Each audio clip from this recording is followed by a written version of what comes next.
Okay, so today we are going to discuss the concept of income elasticity of demand.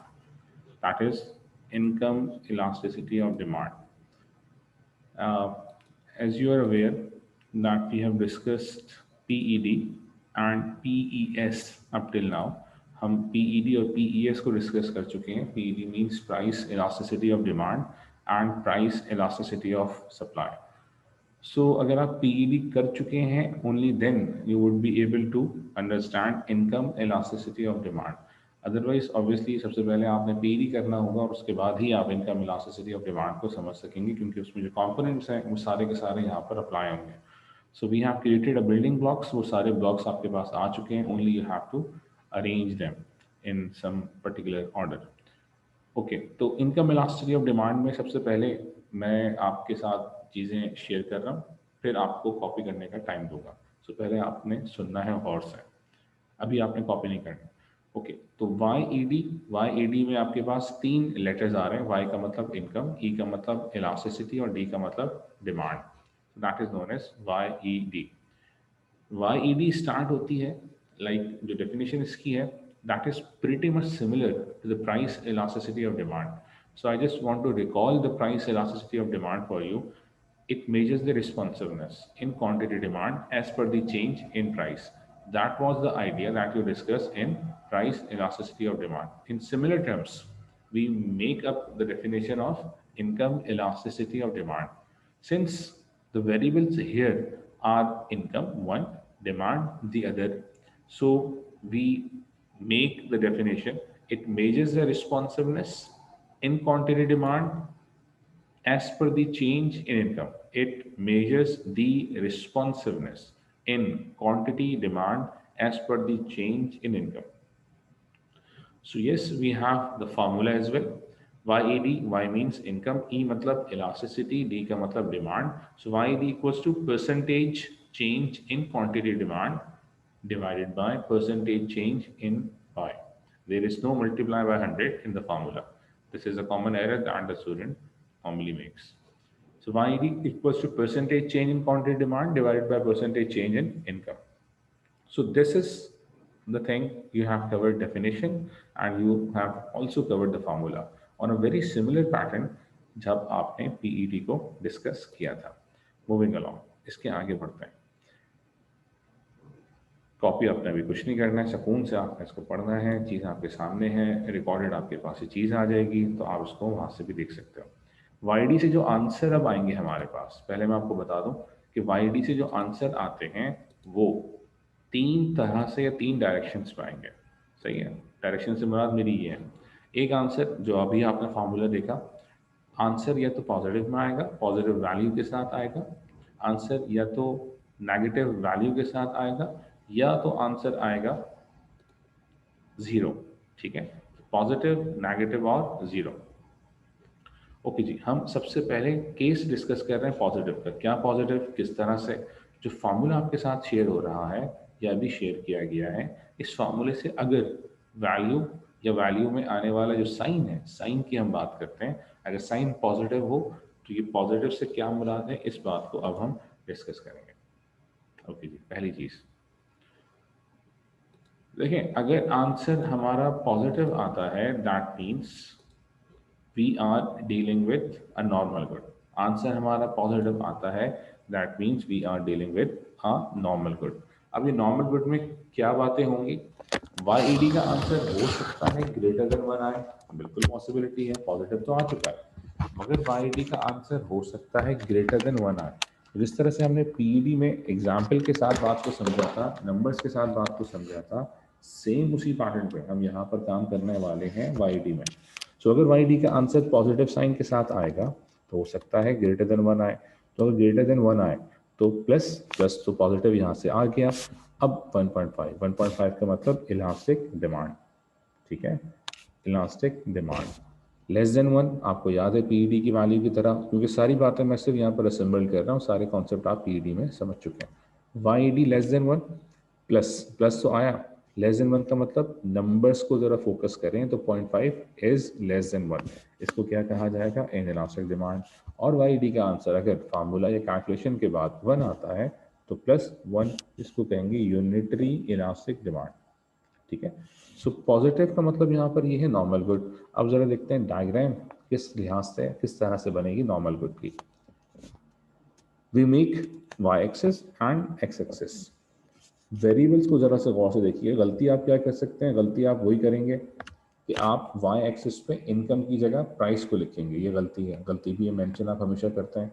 So income elasticity of demand में क्योंकि variables एक तरफ Y है जो हमने शुरू में अर्लियर डिस्कस किया, और एक तरफ हमारे पास डी और डिमांड है, क्वांटिटी डिमांड है, तो ये दो वेरिएबल्स हम डिस्कस कर रहे हैं किसमें, वाई डी। सो इनकम को आप हमेशा रखेंगे कहाँ पर, वाई एक्सिस पे, और किससे डिनोट किया था आपने, वाई, ठीक है। सो इनकम को आप भले ही डॉलर टर्म्स में लिख दें, कोई मसला नहीं है।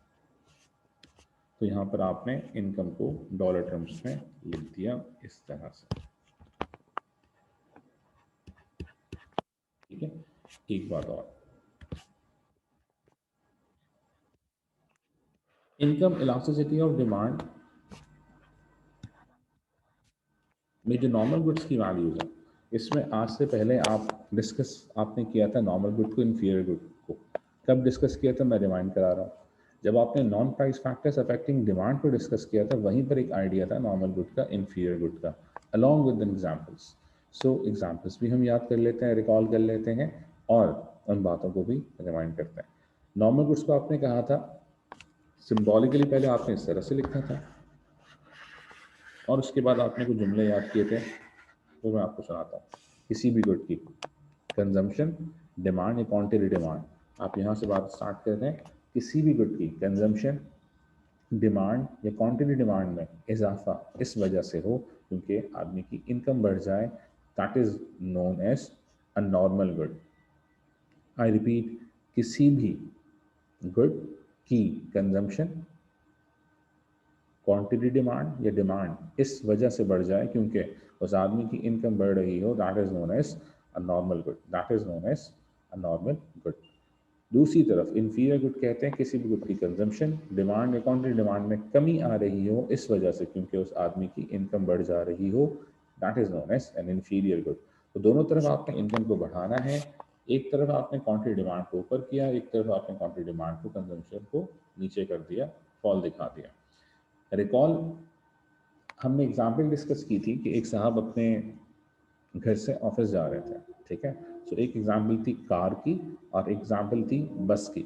सो इस सिनेरियो में हमने कार को नॉर्मल गुड कंसीडर करवाया था। क्यों, किस तरह से करवाया था, एग्जाम्पल ये दी थी कि उन साहब की जो जॉब थी उनमें उनकी पोस्ट जो थी वो पहले असिस्टेंट मैनेजर की थी। तो जब असिस्टेंट मैनेजर थे तो वो बेचारे बस से ऑफिस जाते थे, पब्लिक बस से जाते थे, परेशानी होती थी, टाइम लगता था।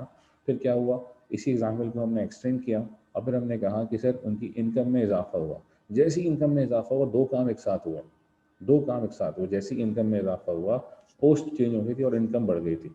इनकम बढ़ने की वजह से उन्होंने बस की कंजम्पशन को कम कर दिया। जैसी बस की कंजम्पशन को कम किया, इस वजह से इनकम बढ़ने की वजह से, so that good become an inferior good. कौन सा, बस। तो पब्लिक बस एक डिस्कस करी थी और दूसरी एग्जाम्पल डिस्कस करी थी कार की, और वो उनके घर में जो गाड़ी मौजूद थी, अब वो उस गाड़ी से, प्राइवेट कार से ऑफिस जाने लगे थे। So that private car becomes a normal good. और इन दोनों के पीछे रीजन क्या रहा जी, प्राइस का रीज़न नहीं है, इसके पीछे रीज़न है इनकम का। जैसे ही उन साहब की इनकम बढ़ी, इनकम में इजाफा हुआ, इनकम बढ़ने की वजह से दो काम हुए, कंजम्पशन ऑफ कार उसमें इजाफा हुआ और पब्लिक बस की कंजम्पशन उसमें कमी आई। ऑब्वियसली भाई ऑफिस एक ही सवारी से जाएंगे ना, ऐसा तो नहीं हो सकता एक ही टाइम पे बस से भी जा रहे हैं और गाड़ी से भी जा रहे हैं, ऐसा तो नहीं होता हमारे यहाँ। सो भाई इसमें क्या हुआ कि आपने एग्जाम्पल इस्टेब्लिश कर ली कि सर इनकम बढ़ने की वजह से कार की कंजम्पशन में इजाफा हुआ, ठीक है, तो वो नॉर्मल गुड बन गई, और बस की, पब्लिक बस की कंजम्पशन में कमी आ गई, तो इसको इंफीरियर गुड कह दिया। आपको मजीद याद होगा कि आपने नॉर्मल गुड को समझा था कि नॉर्मल गुड का मतलब वो गुड्स जो आपको लग्जरी भी देते हैं, वो गुड्स जो आपको लग्जरी देते हैं, आपको उसमें कंफर्ट मिलता है और आप इनकम बढ़ने से उनमें सेटिस्फैक्शन अच्छी तलाश करते हैं, और इसी वजह से आप उन गुड की कंजम्पशन को बढ़ाने की कोशिश करते हैं जब जब आपकी इनकम बढ़ रही होती है। तो दैट वाज द आइडिया जो कि आप इससे पहले पढ़ चुके थे। रिकॉल हमने कर लिया, सिर्फ एग्जाम्पल ऊपर रखनी थी। हमने डायग्राम के ऊपर जब भी डायग्राम आप बनाते हैं तो एग्जाम्पल के तौर पर एक प्रोडक्ट का नाम ऊपर रखते हैं, तो हमने कार को यहाँ पर मेंशन किया क्योंकि हम नॉर्मल गुड और इनफीरियर गुड को आज से पहले भी डिस्कस कर चुके थे।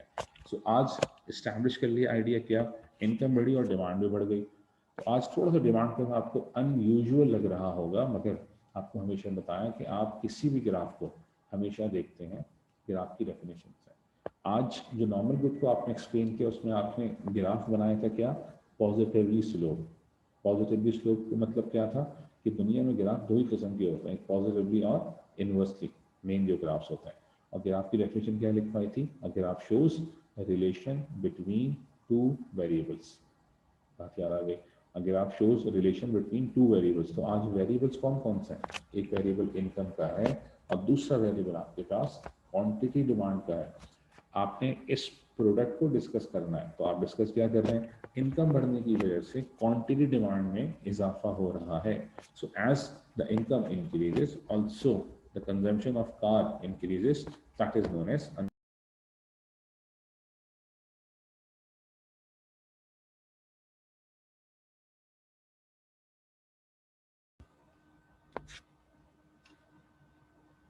for negative values. For negative value may arise from this formula, YED equals to percentage change in quantity demand divided by percentage change in income. So आज आपके पास जो inferior good के हवाले से बात की जाएगी वो रहेगी बात, अगर YED की कैलकुलेशन से, YED के फॉर्मूले से आपके पास आंसर आ रहा हो नेगेटिव, आंसर आ रहा हो नेगेटिव वैल्यू हो, ठीक है, नेगेटिव साइन के साथ, इसको आप कहेंगे इंफीरियर गुड। किस तरह से, अब YED का आंसर नेगेटिव में तो आ रहा है, ग्रेटर देन 1 भी हो सकता है, नंबर को खाली आपने फोकस करना है। तो 1.5 elastic demand, YD less than 1, number को फोकस करना है तो 0.5 लेस देन 1 कहलाता है। साइन तो नेगेटिव का आप पहले से स्टैब्लिश कर चुके हैं कि सर अगर अगर तो आ जाए तो हम उसको समझेंगे इंफीरियर गुड। और अगर YD का आंसर नेगेटिव में तो आए मगर इक्वल्स टू 1 हो तो उसको कहेंगे यूनिटरी इलास्टिक डिमांड। ये बातें आप पहले से समझते आ रहे हैं जब आपने पीटी को समझा था। ओके, इनफीरियर गुड के हवाले से बात कर रहे हैं, अभी हम इस एग्जाम्पल के तौर पर समझ के ही निकले हैं। इसमें क्या बात हमने करी, इनकम को आज भी आपने वाई एक्सिस पे रखा, बस को आपने, या पब्लिक बस को आपने एक प्रोडक्ट के तौर पर प्रेजेंट किया, और यहाँ पे आपने रखा क्वांटिटी डिमांड। इन दोनों वेरिएबल्स का आपस में इन्वर्स रिलेशन है, इतनी सी बात है, इन दोनों वेरिएबल्स का आपस में इन्वर्स रिलेशन है। और हमने इस आइडिया को स्टैब्लिश किया कि सर अगर इनकम बढ़ रही हो और इनकम बढ़ने से किसी भी गुड की कंजम्पशन में कमी आ रही हो, किसी भी गुड की कंजम्पशन में कमी आ रही हो, इनकम बढ़ने की वजह से किसी भी गुड की कंजम्पशन में कमी आ रही हो, तो that is known as an inferior good, that is known as an inferior good. तो ये आपने इंफीरियर गुड को स्टैब्लिश किया। इससे पहले क्या था, डायरेक्ट रिलेशन था किन दोनों वेरिएबल्स के दरमियान, इनकम और जी कंजम्पशन ऑफ अ कार के दरमियान। तो इनकम बढ़ रही थी, कंजम्पशन ऑफ अ कार भी बढ़ रही थी, तो ऑब्वियसली डिमांड कर्व को पॉजिटिवली आपने स्लोप बनाया था, यानी कि डायरेक्टली स्लोप ग्राफ आपने बनाया था। In this diagram, inferior good की डायग्राम में इन दोनों वेरिएबल्स का आपस में इनवर्स रिलेशन था, तो एक में इजाफा एक में कमी, एक में राइज एक में फॉल, ठीक है। सो वाई यानी कि इनकम में इजाफा हुआ, और इनकम में इजाफा होने की वजह से अगर किसी भी गुड की कंजम्पशन डिमांड या क्वांटिटी डिमांड में कमी आती है, that is known as inferior good. Okay, the final case of income elasticity of demand, here we go, ठीक है, and afterwards I'll give you time to copy it down. Unrelated goods, recall the idea y equals to 0, E for elasticity। आज demand respond नहीं कर रही, I repeat, आज demand respond नहीं कर रही। अच्छा, डिमांड रिस्पॉन्ड नहीं कर रही, किसके हिसाब से डिस्कस कर रहे हैं हम लोग, इनकम के हवाले से। सो अगर डिमांड बिल्कुल भी मतलब जीरो, अगर डिमांड बिल्कुल भी रिस्पॉन्ड ना कर रही हो, रिस्पॉन्ड क्यों कह रहा हूँ, ई फॉर इलास्टिसिटी। इलास्टिसिटी का मतलब क्या सिखाया था, रिस्पॉन्सिवनेस, याद आई बात, सेंसिटिविटी। तो डिमांड अगर रिस्पॉन्ड ना करे, किसके अगेंस्ट में, इनकम के अगेंस्ट में, यानी कि डिमांड अगर इनकम को लेकर बिल्कुल भी रिस्पॉन्ड ना कर रही हो, that is known as Y D equals to 0। इसी को इस तरह से कहा जाता है no change in quantity demand as per the change income, कि आज क्वांटिटी डिमांड में कोई चेंज नहीं आया और इनकम भले ही चेंज होती रहे। तो जरा इस कॉन्सेप्ट को समझ लेते हैं। क्वांटिटी डिमांड में यहाँ पे मैंने एक बार बना दी जिसका मतलब अनचेंज। अब 50 जो क्वांटिटी है, जो यूनिट्स हैं, फॉर एग्जाम्पल शुगर के यूनिट्स हैं, ठीक है ना, आप शुगर की कंजम्पशन की बात कर रहे हैं। अब वो आप चाय में डाल के पी रहे हो या आप किसी डेजर्ट में जो है बना के खा रहे हैं उसको, सो शुगर की कंजम्पशन के हवाले से बात कर रहे हैं। अगर आपकी शुगर की कंजम्पशन, ठीक है, वैसी की वैसी रहे, अच्छा वैसी की वैसी रहने का मतलब क्या, सिर्फ वैसी की वैसी रहे नहीं, उसको आपने रिलेट करना है। किसके साथ रिलेट कर रहे हैं? इनकम के हवाले से। इनकम कभी बढ़ रही है, कभी कम हो रही है, मगर चाय में चीनी जितनी आप पीते हैं, शुगर जितनी आप 1 स्पून आप लेते हैं, 2 स्पून लेते हैं, उसमें कोई चेंज न आ रहा हो, that is known as no change in quantity demand as per the change in income. तो किसी भी गुड की कंजम्पशन डिमांड या क्वांटिटी डिमांड में बिल्कुल भी जीरो चेंज आए। जीरो चेंज का मतलब जीरो चेंज, जीरो का मतलब कुछ आ ही नहीं रहा, तो जीरो चेंज कह रहे हैं। तो जीरो चेंज आ रहा है मतलब कोई रिस्पॉन्ड नहीं कर रही इनकम के लिहाज से, that is known as Y D equal to 0। और जिस तरह से आपने पी डी इक्वल टू 0 में ग्राफ बिल्कुल ऐसे बनाया था, स्ट्रेट लाइन बनाई थी, और आपने वहाँ भी कहा था कि सर कोई भी कर्व जितना ज़्यादा पैरेलल टू वाई एक्सिस वो उतना ही ज़्यादा इन इलास्टिक, और पी डी इक्वल टू 0 आपने क्या समझा था? Perfectly in elastic demand. Perfectly elastic demand का मतलब क्या था सर? वहाँ पर जो आपने पढ़ा था वहाँ पर डिमांड और क्वांटिटी डिमांड और प्राइस के दरमियान रिलेशन आपने बिल्ड किया था कि सर क्वांटिटी डिमांड में कोई भी चेंज नहीं आ रहा प्राइस में चेंज आने की वजह से। सेम इसी तरह से आज जो आप वेरिएबल डिस्कस कर रहे हैं दैट इज वाई डी, और वाई डी को आप 0 इस तरह से समझा रहे हैं कि क्वांटिटी डिमांड, अच्छा किसकी क्वांटिटी डिमांड? ऑब्वियसली जो प्रोडक्ट आपने मेंशन किया अपने एग्जांपल के लिए, तो quantity demand of a product में कोई चेंज नहीं आ रहा, इनकम भले ही चेंज हो रही हो। सो एरो बता रहा है कि इनकम बढ़ रही है, ये एरो बना रहा है, एरो बता रहा है कि इनकम बढ़ रही है, और ये वाला एरो बता रहा है कि इनकम में कमी आ रही है। So these are the 3 cases of YD. Let me recall the idea. Income elasticity of demand we have started, ठीक है। First we cover the definition, then the formula, and from this formula we can come across with these 3 signs, either positive, either negative, or either 0। सही है, 0 का तो कोई sign होता ही नहीं है भाई। सो अगर पॉजिटिव है तो क्या है? नॉर्मल गुड है। नॉर्मल गुड में 3 बातें हो सकती हैं, ग्राफ आपके साथ शेयर कर लिया। नेगेटिव है तो नेगेटिव में ये 3 वैल्यूज आ सकती हैं, ग्राफ आपको एक्सप्लेन कर दिया। और अगर अनरिलेटेड गुड्स हैं तो आपके साथ ग्राफ शेयर कर दिया। ठीक हो गई बात?